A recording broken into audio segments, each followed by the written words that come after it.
मुफस्सिरीन ने क्या ही खूबसूरत मिसाल लिखी है।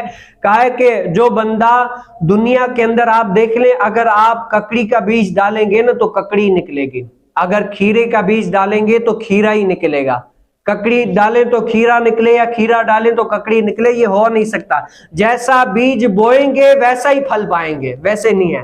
तो मुफस्सिरीन ने लिखा है कि बंदे इस दुनिया के अंदर क्या करते हैं, ये दोज़ख का बीज डाल रहे हैं, दुनिया के अंदर दोज़ख का यानी गलाजत का बीज जो है ना बो रहे हैं, और उम्मीद क्या करते हैं कि इससे जन्नत की खेती उगेगी।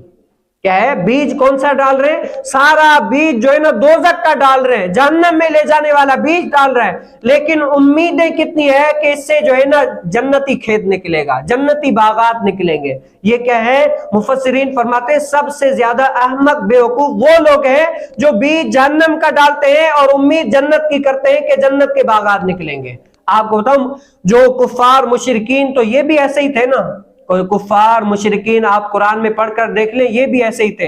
इन्होंने दोज़ख का बीज डाला हुआ था, अल्लाह रब्बुल आलमीन की नाफरमानी वाला। मुनाफिकीन अपनी मुनाफिकत की वजह से, मुशरिकीन अपने इस शिर्क की वजह से, और काफिर अपने रब को ना मानने की वजह से।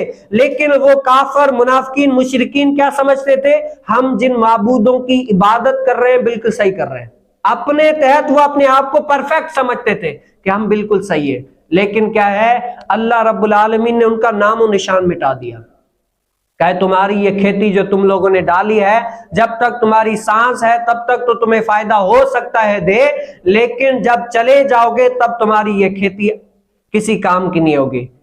आखिरकार बीज उन्हीं का कामयाब होगा जो जन्नत का बीज डालेगा और जन्नती मेवे निकलेंगे, नाम भी उन्हीं का रहेगा, फल भी उन्हीं के रहेंगे, बीज भी उन्हीं का रहेगा।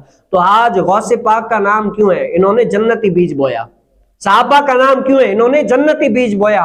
अल्लाह रब्बुल आलमीन के वलियों का आज तस्करा क्यों है, क्योंकि इन्होंने जन्नती बीज बोया, इसीलिए आज जो है ना उनका नाम ता कयामत तक रोशन ही रोशन है। ये हम इंसानों को कुरान ने, मुफस्सिरीन ने समझाया कि जो बीज तुम लोग बोओगे वही काटोगे, जो तुम बोओगे वही काटोगे। तो उलमा कि अल्लाह रब्बुल आलमीन की बारगाह में अगर तुम्हें आना है तो ऐसा बीज बो कि कल कयामत वाले दिन भी तुम्हें काम आ जाए, सिर्फ यहां ही नहीं, कयामत वाले दिन भी आ जाए।